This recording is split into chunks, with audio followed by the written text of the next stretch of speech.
development and growth of our country.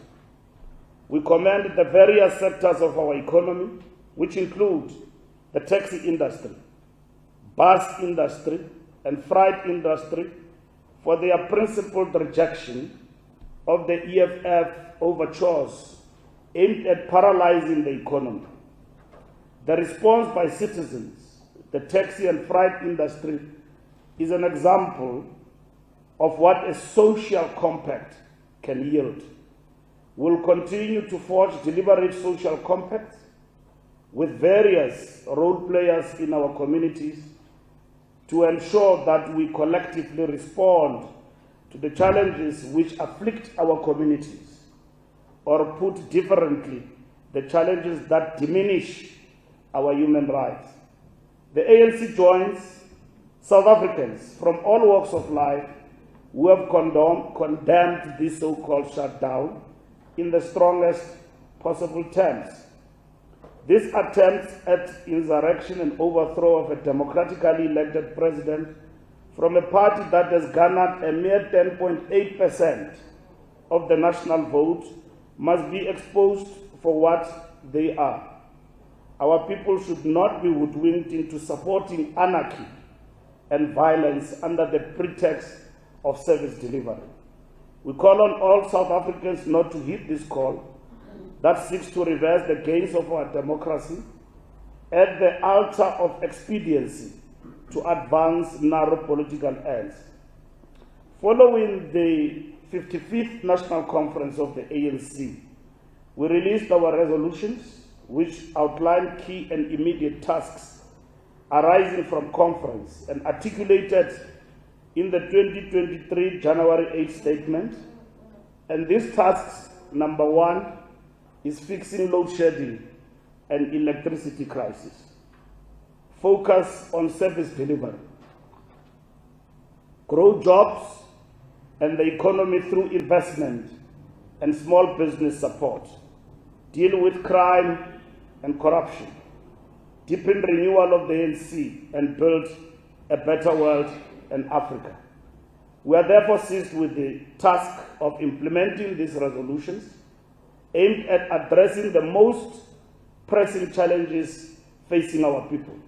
To this end, the ANC recognizes that it has become exceedingly urgent for it to intensify its work, reinforce its relevance, capability, and credibility so that it continues to be an effective instrument of transformation. This year's State of the Nation address, as well as budget speech, outlines how the ANC-led government is resourcing the outlined priority areas. The ANC is also mobilizing its structures to engage and support communities and encourage their direct contribution towards finding solutions to these challenges. In the coming weeks, we will unveil a program of action which will ensure that our branches are at the center of communities and at the forefront of service delivery to implement ANC resolutions.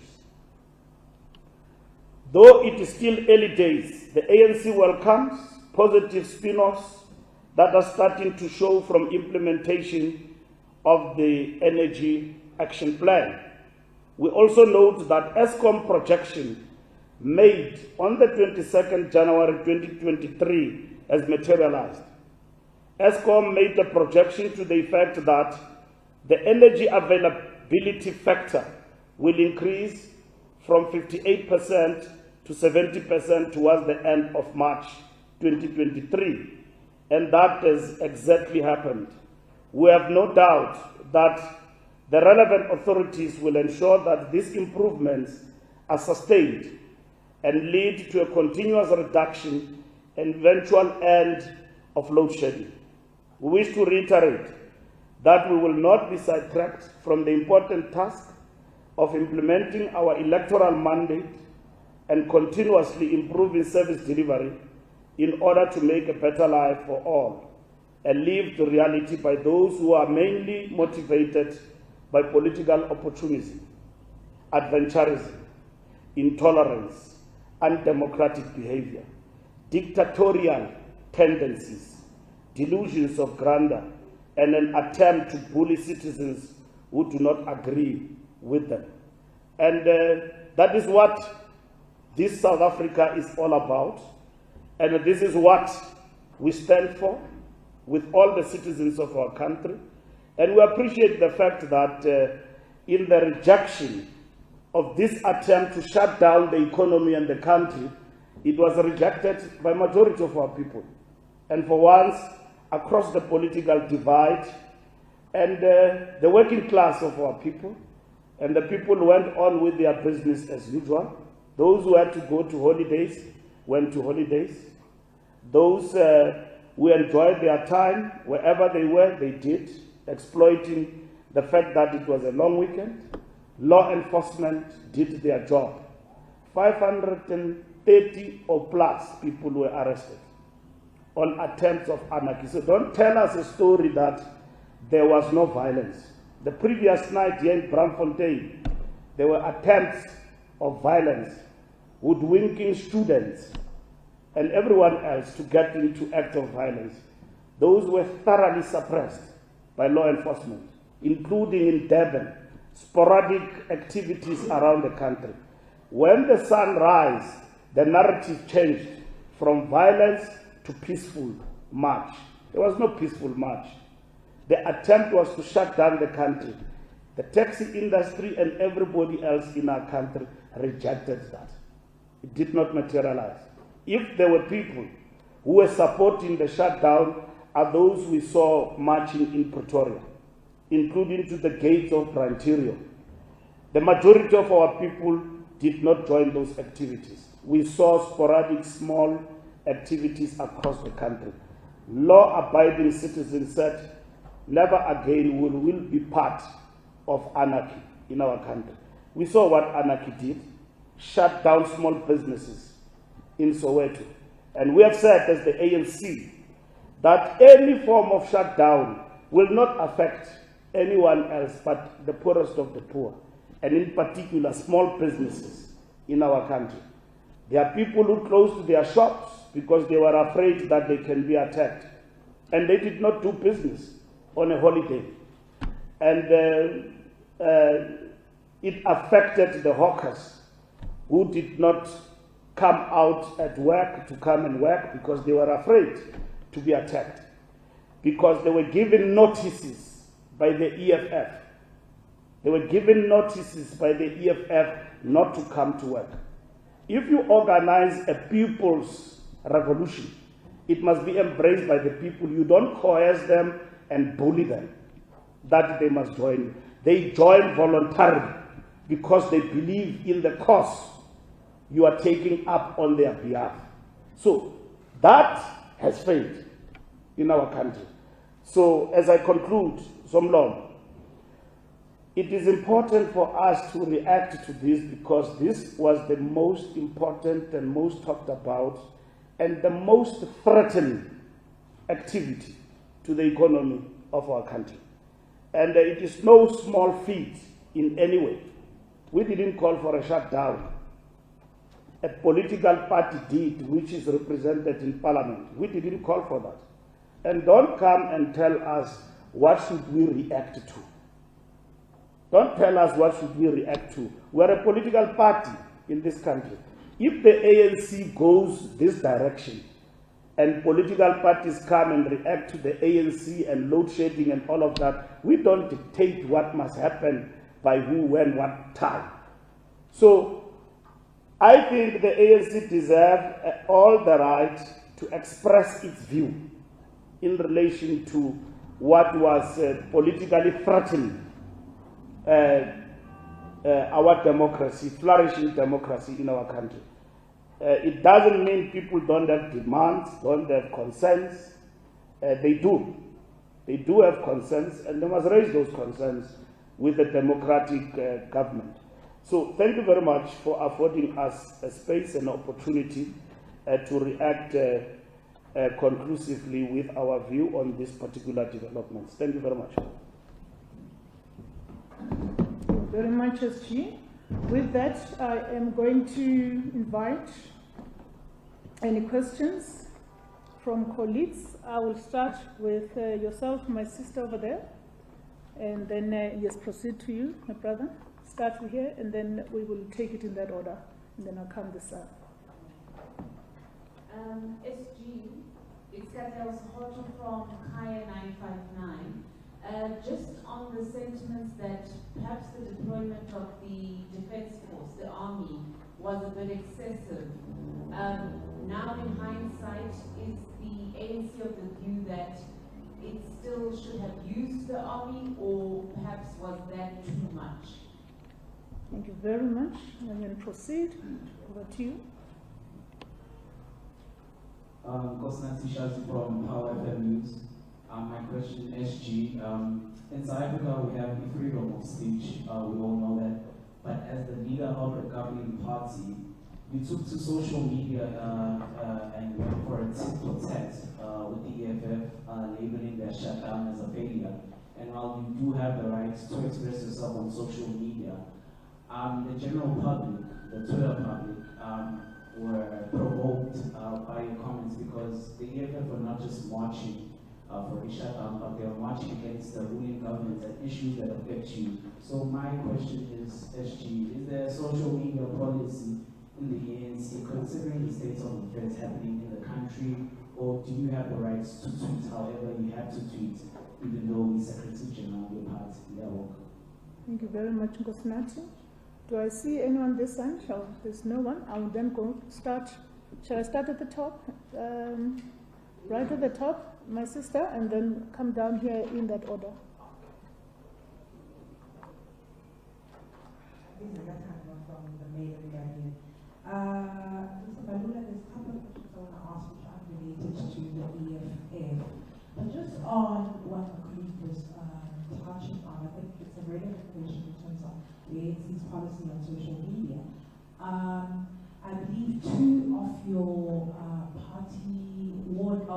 branch chairpersons were recently suspended by the Gauteng secretary or the Gauteng province around what they were saying on social media. I think it is important just to outline what exactly is your policy around social media and the responsibility that the party has in terms of messaging.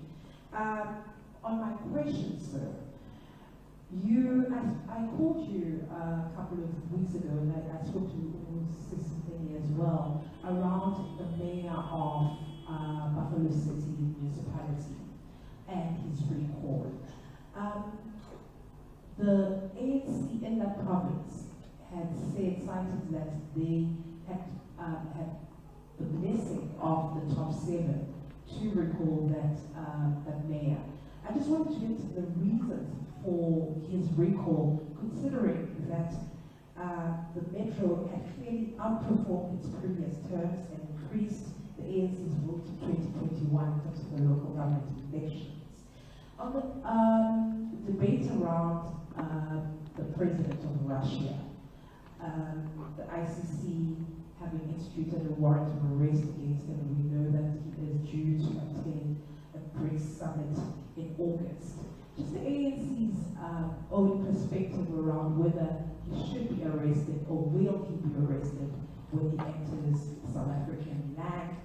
And the US Embassy to South Africa published an article last week, I believe it was at the Sunday Times, threatening SA with withdrawal to AGOA of its position on the Russia-Ukraine conflict. South Africa, as we know, has exports worth over 26 billion to the US. So what's the ANC's response to the US ambassador? Thank you so much. Thank you, Lizega. Samdela? Thank you very much. Mr. Mbalula, Secretary General of the ANC. Just a question from my colleague here, Zolega, on the international crime bill that was withdrawn in Parliament.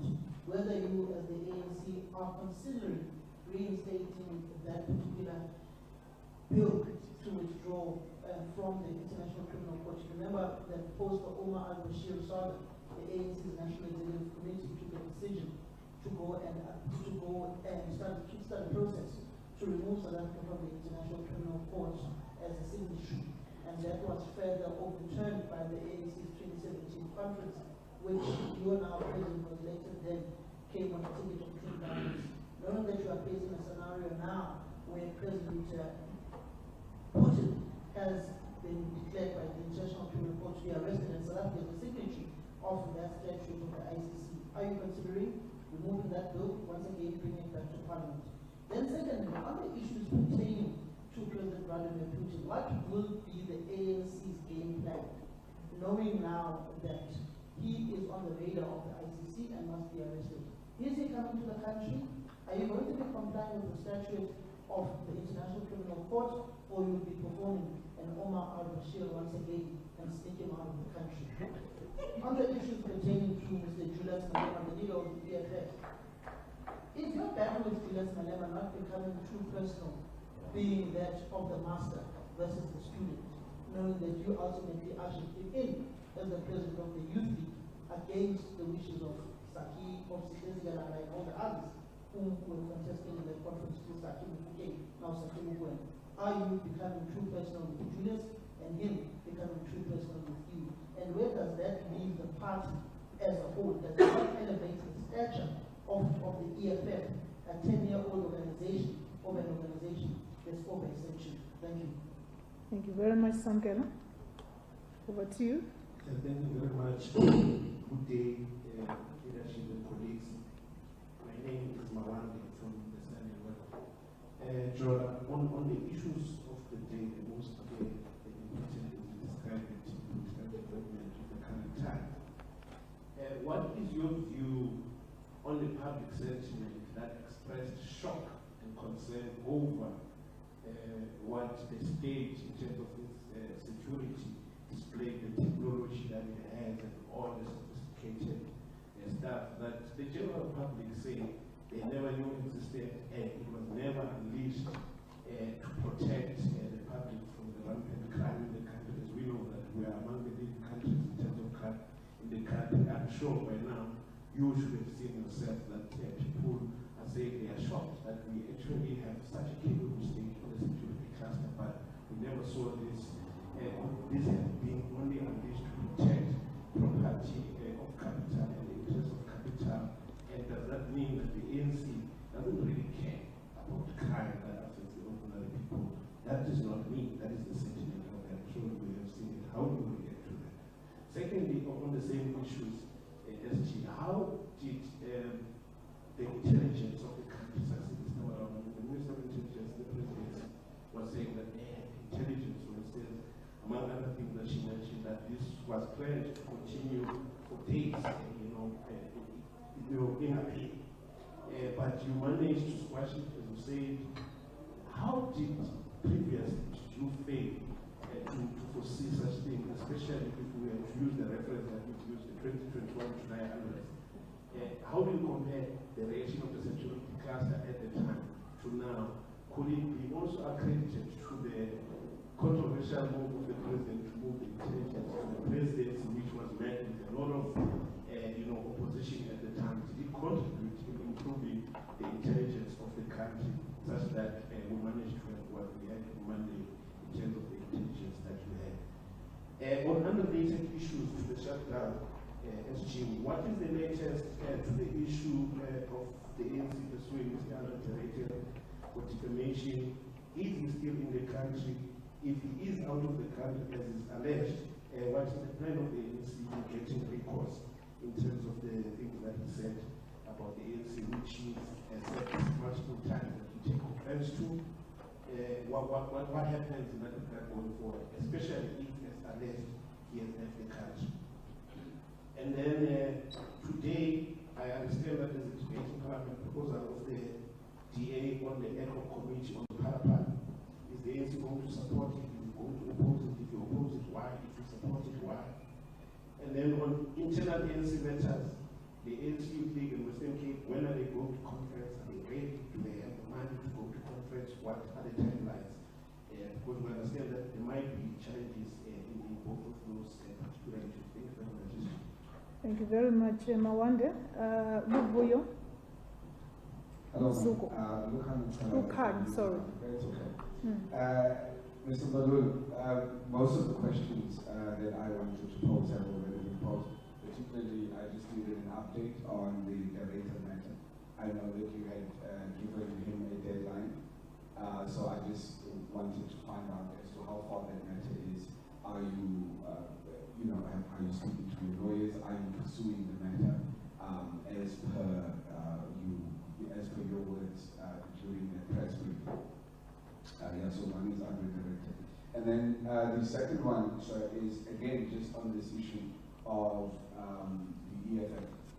Yes, the shutdown happened and it didn't happen.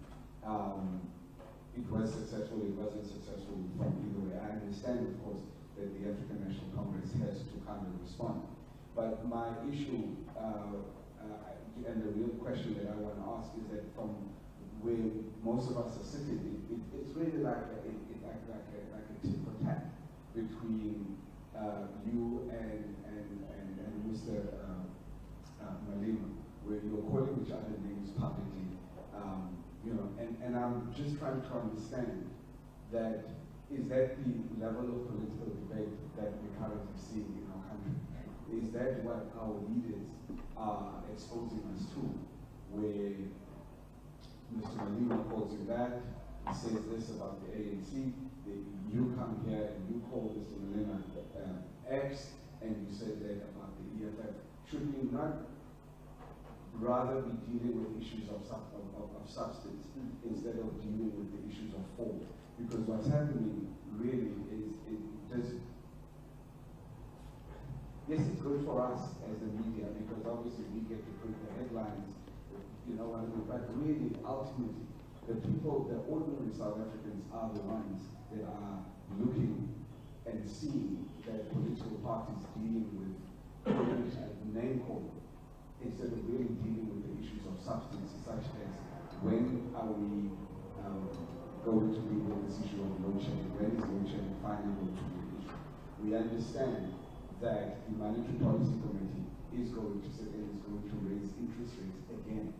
What does that mean for ordinary South Africans when yet again the interest rates are being hiked in this country? People with salaries who barely can't afford to pay their bonds, pay their cars, and just moving people backwards. Why are we not dealing with issues of substance, and instead we're dealing with issues of form and name calling between our leaders?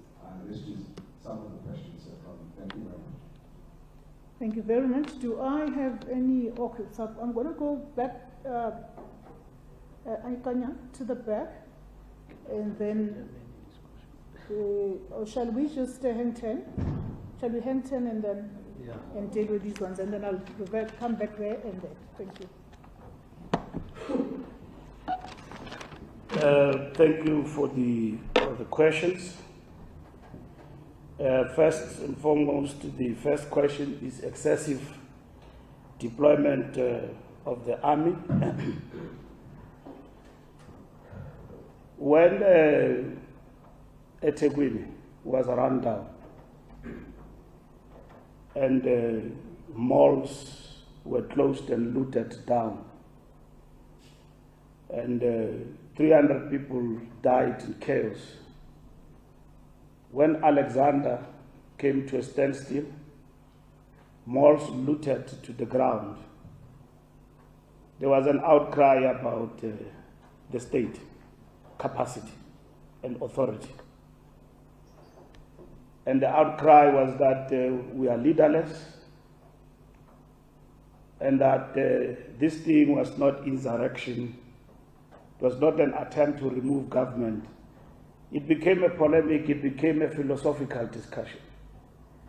Here is a leader of a political party, calls a press conference and tells the whole country, I'm going to shut it down.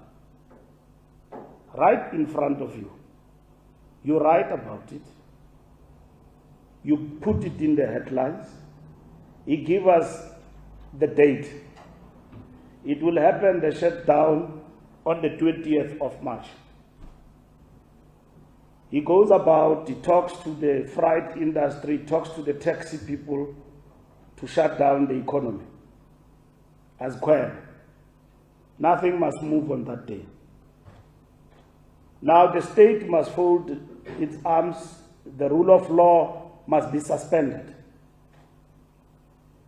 And then wait for the EFF to shut down the country, do exactly what happened in July last year. And then today South Africans ask a question, was it excessive? To protect the country and to maintain the rule of law and defend an ailing economy cannot be excessive. We are still reeling from the impact of that disaster of last year. If you define today who was fighting for what, somebody just arrived, ignited, put petrol, knowing very well that our people are unemployed and all of that, attacked the shops, and everyone attacked the shops, bakeries looted to the ground. For days, people went without food in this country. You saw live visuals on TV when people were running with fridges. When soldiers arrived, everything was done.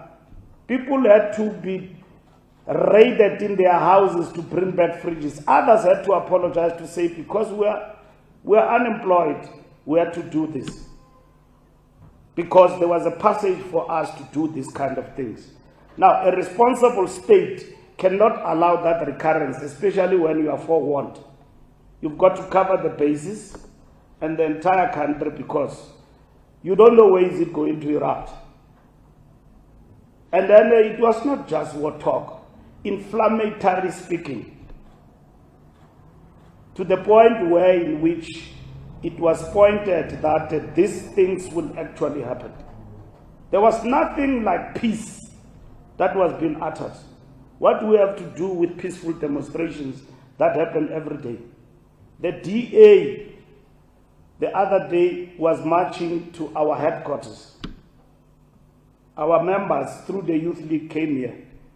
The DA marched against load shedding peacefully. Yeah, we reacted to the DA march.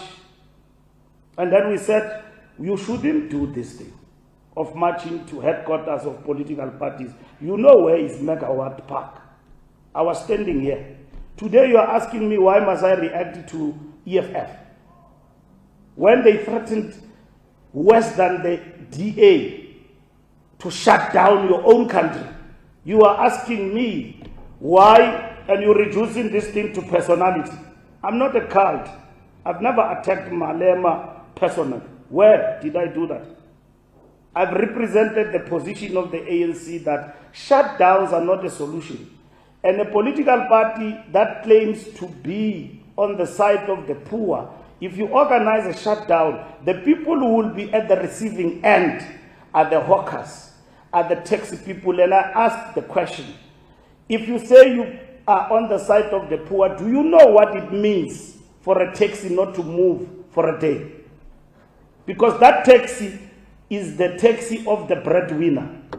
The hawker who's selling apples here, who did not work because he was frightened that these apples can be hijacked. That person went to bed without food yesterday. In an ailing economy where our people are trying to do something for their own livelihood. Who said anyone must not protest? It is enshrined in the Constitution. We've got no business to question political party marches. People march every day in South Africa. They march every day. We march. We expose the DA in Pretoria, the capital, where they governed for 7 years. We marched through the streets of Pretoria. The shops were open, hawkers were working. And then we dispersed peacefully. And that is it. So, when a registered political party in parliament is attacking the basis of our democracy, you say we must undermine that. If today South Africa was in flames by EFF, what will be the answer? Ramaphosa is irresponsible, is sleeping on the job, this man must go. He failed to protect ordinary citizens and so on. This work was done because that has to happen in the context of the rule of law. Rule of law, rule of law, rule of law. We can't allow the country to be shattered and then in the name of what? Anarchy and chaos. No. The army deployment was justifiable. That is why, even in legal terms, the right to freedom cannot be infringed by anybody. You've got the right to protest, but you can't stop me from coming to Lutuli House on the day of your protest. I've got nothing to do with your protest. You can be supported and mobilize society.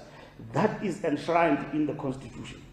But the role of the police and the army, when the rule of law is threatened and is crumbling, they've got to intervene. I don't know what is tweeting policy, because we tweet what we like. We don't insult people on Twitter. The policy is against members of the ANC demeaning their own organization. I didn't demean the ANC. I simply told the story as it is to the EFF. They differed with me, and that is it. It wasn't Glozy and others. And then I characterized the shutdown as the biggest flop, because what they envisioned with their shutdown was that people are going to take to the street. They were actually following what happened in Sri Lanka. That's why they even marched to Pretoria. They just dreamed of themselves in Ramaphosa's bedroom at Mahlabanduvu, shutting down the country. And then that will be the biggest victory for them. That is, they will be calling it a revolution. A revolution will not be televised. We'll be listening to slogans from Malema for days. But the people did not turn up. They did not turn up to anarchy. They understood probably the things that is raising, but they don't subscribe to anarchy. So, who did I insult? I didn't. Don't reduce the fact that I'm the Secretary General of the ANC, and I will never apologize for that. I will never be reduced to attacking anyone personally. I didn't. But the EFF is a political party within its own right. We lead the ANC, and if they are wrong, we will call them to order. We will challenge them like we are doing now. We told them that this shutdown will fail because we mobilize our people. This was not only dependent on the army, it was us talking to our people. And they said, Comrade Secretary General and the ANC, be rest assured, we are not joining this. In their voices, small and big, they spoke. Leaders of the churches, they spoke against the shutdown. Not only the ANC, political parties spoke in this country against the shutdown. You say there was a shutdown, which was supported by Bantu Olomisa and Zwelinzi Mavavi, who never even turned up. They just became political commentators of the shutdown. Well, it was a success. How do you say something it is a success? Even yesterday, I'm sure they will be saying it was a success because it was a holiday. Now, how do you characterize that? It's grandeur. It's figmentation of your imagination. You see things that people don't see. Shutdown means as kwelwa, as hambi. It did not happen. Our people stayed away from anarchy and defended themselves. If they claim that there was a shutdown, you don't need the scientific analysis of that. Ask where were the people in the streets. They were not there. Our people have seen it before, they can't twice. It doesn't mean that South Africans don't have grievances. They don't have demands. And that is why they will question. If you've got so much power to fight back a shutdown, imaginary or why are you not fighting crime? Nothing wrong about that question. Nothing wrong. The ministers and the cluster responsible must live up to the expectation to work with communities in partnership in the fight against crime. Police can't do it alone. The people who kill us and do all sorts of things in the areas where we live are facts that we know that live in our areas. We need to forge a partnership. Our program of action, among others, is going to include mass mobilization of our communities in street committees and everything else to work with the police to fight crime, fight back. Some of the elements of this crime are inside the police. Now, my brother, freedom of speech is Twitter. You can say what you like on Twitter, but without demeaning others and so on. As the Secretary General of the ANC, I don't have to swear at anybody and all of that. I just have to state my point. I get attacked and lampooned on Twitter by some guy I don't know here who said horrible things and so on. But that is not important. The reality of the matter is that the country should not be hijacked. Lizeka party members suspended, probably they did something. We don't run provinces. Provinces run, they are not, we are a unitary structure, but we don't run them. If somebody commit an act of indiscipline in a particular province, the province has got the right to act against that. If the member feels aggrieved, he can appeal up until the national process. So we too in the ANC do have our own constitutional court, apex, of appealing if you think that you have been wronged by the disciplinary processes in the province. But provinces have got all the right to discipline members who are going astray and not following the party discipline. But before discipline, we believe in political management and engagement. Mayor of Buffalo City, the mayor of Buffalo City's matter is handled internally in the party, and a decision has been arrived at. And we're looking forward to implementing the process of a new mayor in Buffalo City very soon. And the province, as we speak, is implementing that matter. The issue of the mayor is an ANC internal process that we are handling at our level. But over and above that, the achievements we have scored in Buffalo City is collective ANC intervention. They can never be attributed to an individual. There are various reasons why the mayor, a decision has been arrived at that he must be removed. And some of them, I don't think it is appropriate to divulge in the media. The deployment and the redeployment policy of the ANC remains a matter of an individual and the organization. And it is informed by the principle of privilege, if there's anything like that. To serve is a privilege. You get redeployed even if you don't know what are the reasons. We'll counsel you wherever you're going about your new area of deployment. But you don't choose where you go. And for whatever reasons, the ANC can take a decision to redeploy individuals. And that is what has happened in Buffalo City. ICC warrant of arrest will deal with these matters. Government is dealing with these issues. And suffice to say, we will not comment for now on those particular matters. Russia, Ukraine, US ambassador, we have responded to the question before. South Africa have got strong ties with the United States in terms of trading, but we don't subscribe to the view that we can be bullied. We are subscribing to non-partisanship in the conflict in Russia and Ukraine. We talk even to those who are pro-Ukraine against Russia. We believe that everybody must come around the table and so on. Now, bullying tactics, becoming a world policeman on others, we believe that is imperialism in our political terms, and we don't subscribe to that. We will fight against it because in our own ideology as the ANC, we are an anti-imperialist organization and aggression.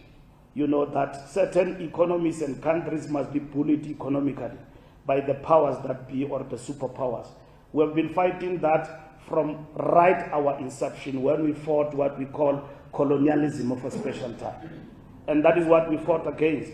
And then even today in South Africa, the ANC still lead that particular struggle. Our government is engaging with the US, and we will encourage those engagements to continue. but we support our government principal stance around Ukraine-Russia conflict.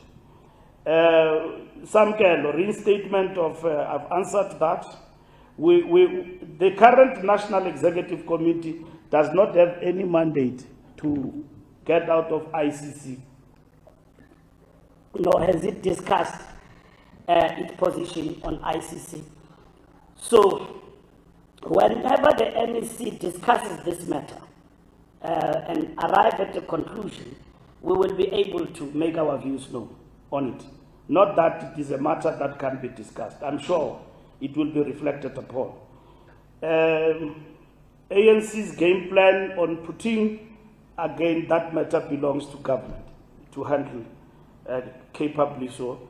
I've said that there is no war between myself and Malema. He's the leader of the EFF. I'm the Secretary General of the ANC. Yes, I did play a part in his political development. I did defend him when he was expelled in the ANC. He formed a political party. I respect his right as a citizen to go the way he has gone, but I will not allow the ANC to be distorted. He says a lot of things about the ANC. We are corrupt. We are all of those things. He says those things consistently. He says a lot of things about a lot of us in the ANC. The time will arrive at some point to react to that. I don't know what you are going to say. And it is not a priority now.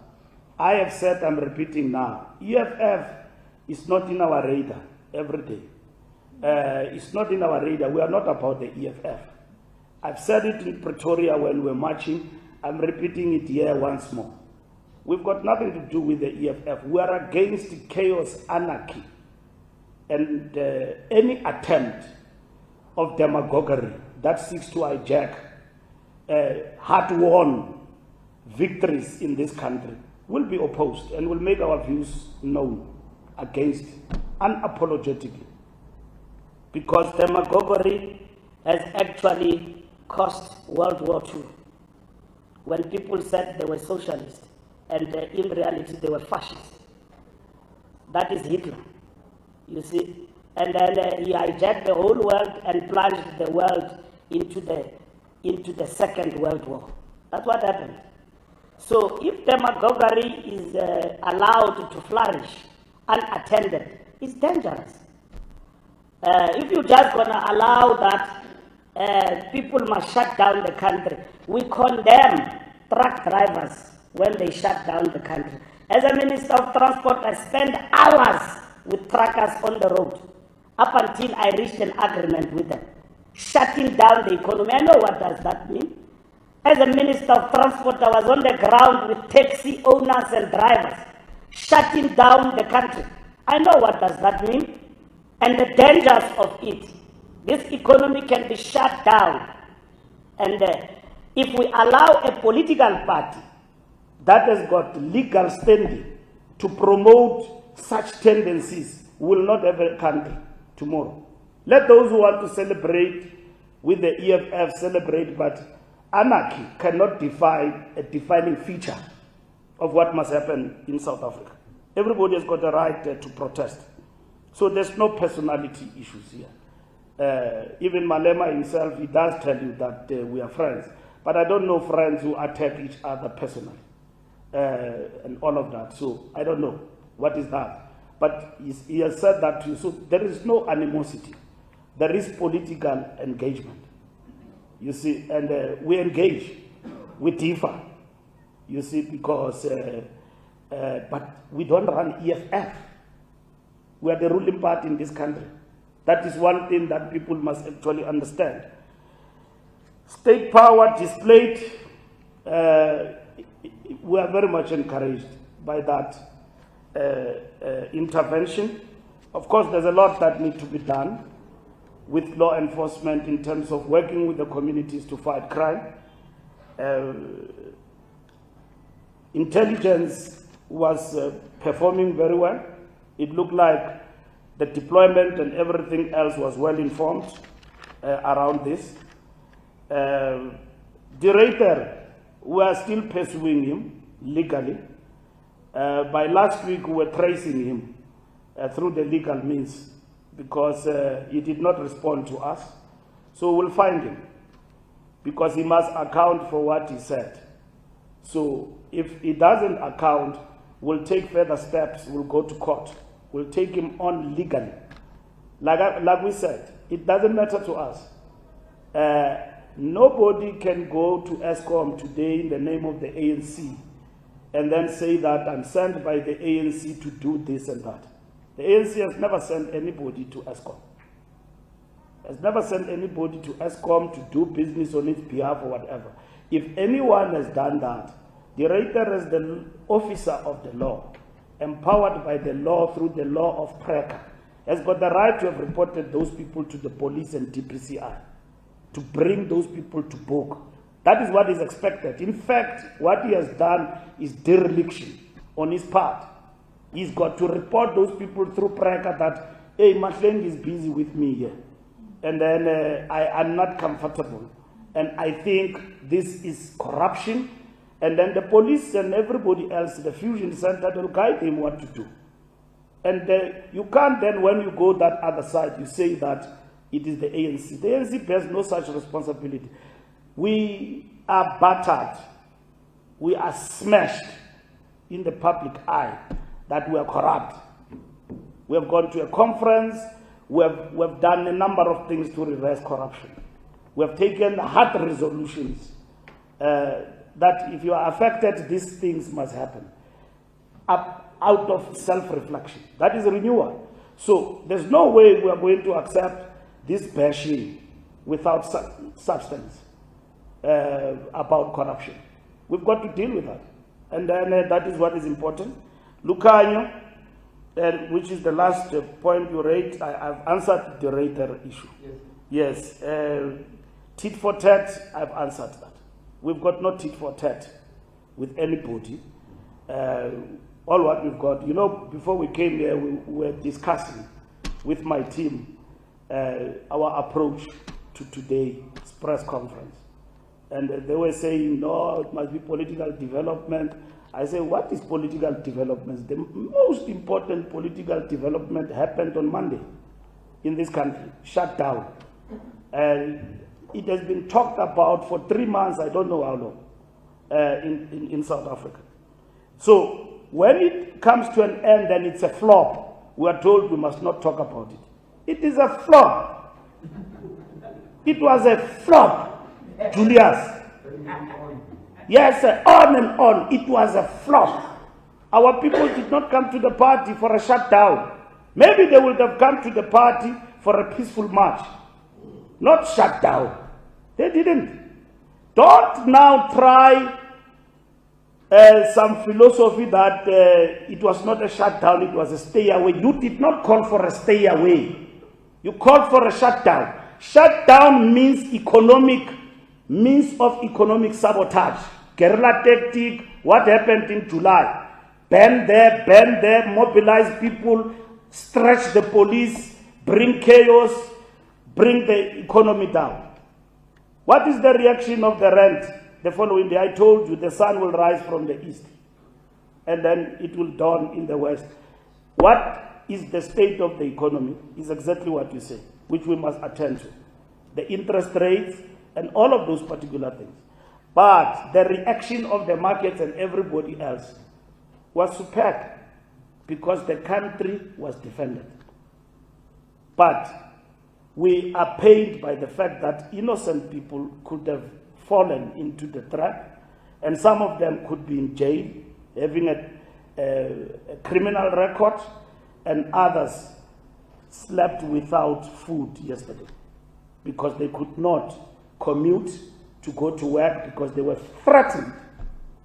Don't say you did not see this thing when people get into stores, unarmed people who are running business, who were told by EFF members, full gear, close shop or you will know us. We've got them on social media. Today they want to claim that they never did those things. No, man. We are not living in slumberland. Slumberland.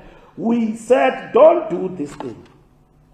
They went into the shops of people, Spa and everywhere, and threatened business owners to close down the shops.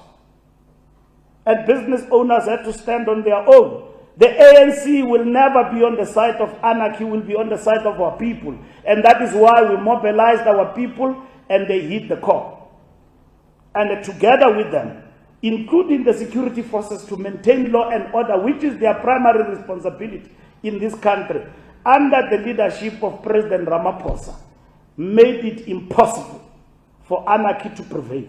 Made it impossible for anarchy to prevail. And that is very important. And by so saying, Lucanio, it's not been triumphalist or reducing ourselves. We know the dangers of what we're dealing with. When we began to characterize to you that what happened in KZN and Gauteng was an insurrection, we were attacked by many commentators, well-educated people. No, you are lying. This was not an insurrection. Now we're giving them information. Despite what they saw, which happened only in 2 provinces, they disputed our evidence. No, you are lying. You could imagine if that was doubled in the whole country. Now they've got 10.8%, but they've expanded their influence everywhere in South Africa, the EFF. So the potential to promote anarchy with sporadic activities of violence could not be undermined by the democratic state. They could not. Because that is exactly what was planned. And do not say it did not happen. On the 19th, here in Braamfontein, students began taking to the streets, doing what they did and all of that. And I challenged the one leader of the EFF, and I went to Braamfontein. I said, where are you? To address your people here, who are basically running amok and threatening businesses to close down. Here where we are, in town, businesses were being threatened, not by word of mouth. Letters were delivered. You open on the 20th, Nizalsaz. That's what happened. Empirical evidence, threatening people. Already people who are traumatized by poverty, COVID-19. People who come from the trauma of the riots, unemployed. You say to them, they won't open.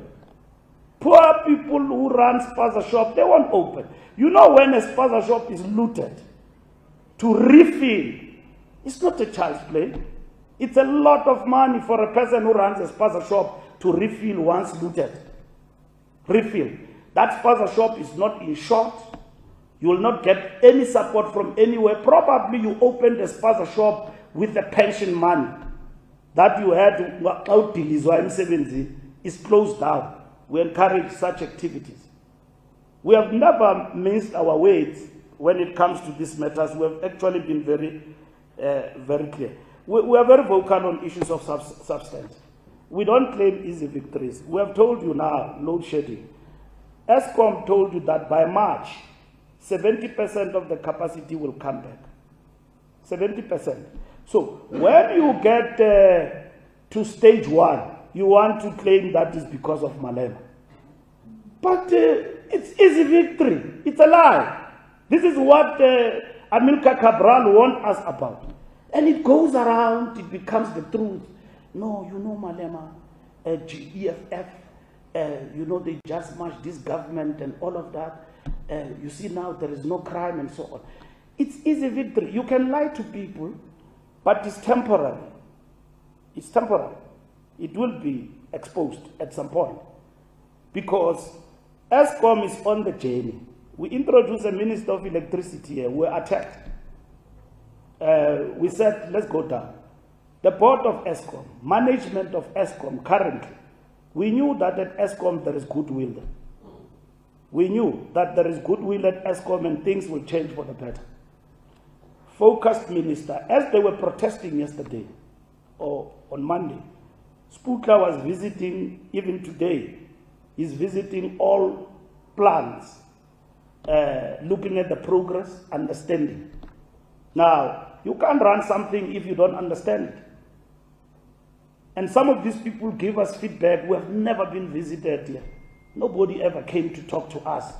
A minister talking to us for hours as the management, understanding issues and all of that. It's never happened. Sputla has been, as I'm talking to you now, in all those coal plants. And these are some of the things that has happened in this load shedding thing. And that is why President said, I need a focus. And we supported that. We've got an electricity plan that is mixed in this country. That includes solar power, which must be rolled out, because equally with this crisis, there is an opportunity. So households that are able to get off the grid, they've got an opportunity now not to look back and wait for another load shedding. And that then releases, you know, a lot of power in terms of the pressures that ESCOM was actually facing. As more households off the grid, and they are supported through solar power and many other interventions we are making, the better. Equally, the renewables are important. So let me tell you, out of this crisis, in the next 20 years, we will not have a problem of load shedding and power crisis in South Africa. Out of this crisis, that's what we are going to see. If all these things are implemented as we are doing now. I have said, underline, it's early days, but it is promising. There's no victory yet to be declared against load shedding. But what we are seeing, we like it. And it means we are in the right direction. And that is why we want to encourage ESCOM board and the management to keep up the good work. And all ministers, coordinated through NECOM and disaster management, Sputla, they must keep up that good work. We don't have now, we've got 24/7 focus on load shedding. And you are right, when I conclude, we need that focus on crime. To say that there is no crime, crime is not escalating in South Africa, will be telling people a lie. We are threatened everywhere we go. Any one of us is facing the possibility of being criminally attacked. We need mobilization of society, resources. We can't have SANDF forever. We need our police inland. We need strategies. We need to work with communities. It doesn't end with the police only. CPFs, community forums, street committees, all of those things need all hands on deck in this fight. Even the intelligence is not collated from stones. It's collated from people who are willing to work with the state to undermine a particular cause. And that is what has happened in relation to this shutdown. Thank you.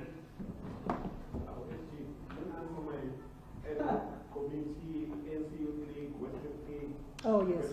Okay. Yes, the Youth League, we are working with them to get them to the conference before end of the year. It has proven to be not an easy task, a difficult one, with all its challenges. We have met with the Youth League leadership. There are certain things we are going to have to do.